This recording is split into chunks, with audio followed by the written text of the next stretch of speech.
ಶಾಮನೂರು ಶಿವಶಂಕರಪ್ಪನವರ ನಿಧನಕ್ಕೆ ಕಾಂಗ್ರೆಸ್ ನಾಯಕರು ಸಂತಾಪ ಸಲ್ಲಿಕೆ ಮಾಡ್ತಾ ಇದ್ದಾರೆ.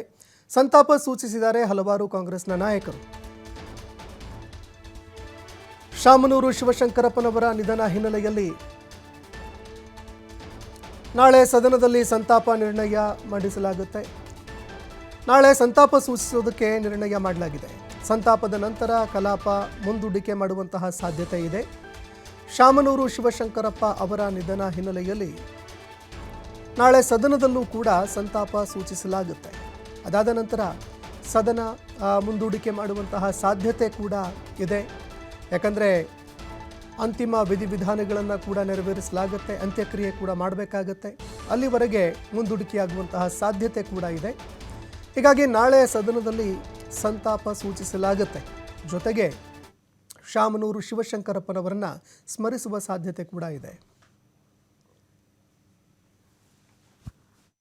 ಕಾಂಗ್ರೆಸ್ಸಿನ ಹಿರಿಯ ನಾಯಕ ಶಾಮನೂರು ಶಿವಶಂಕರಪ್ಪ ಅವರು ಇಂದು ಸಂಜೆ ವಿಧಿವಶರಾದರು ಅನ್ನೋದನ್ನ ಕೇಳಿ ಸಹಜವಾಗಿ ತೀವ್ರವಾಗಿರ್ತಕ್ಕಂಥ ದುಃಖ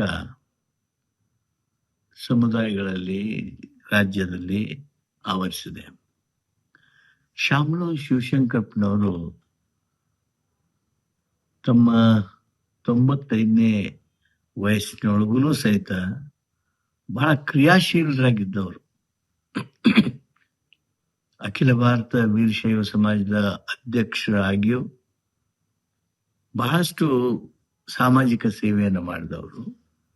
ಎಲ್ಲರನ್ನ ಸಮುದಾಯದಲ್ಲಿ ಹೊಂದಿಸಿಕೊಂಡು ಹೋಗ್ಬೇಕು ಅನ್ನುವಂತ ಆ ಪ್ರಯತ್ನದಲ್ಲಿ ಇದ್ದವರು. ಕಾಂಗ್ರೆಸ್ ಪಕ್ಷಕ್ಕೆ ದೊಡ್ಡ ಶಕ್ತಿಯಾಗಿ ನಿಂತವರು ಶಾಮನೂರು ಶಿವಶಂಕರಪ್ಪ. ಅವರು ತಮ್ಮ ಜೀವನದಲ್ಲಿ ಬಹುದೊಡ್ಡ ಸಾಧನೆಯನ್ನ ಮಾಡಿದರು. ಅವರ ದೊಡ್ಡ ಸಾಧನೆ ಅಂದ್ರೆ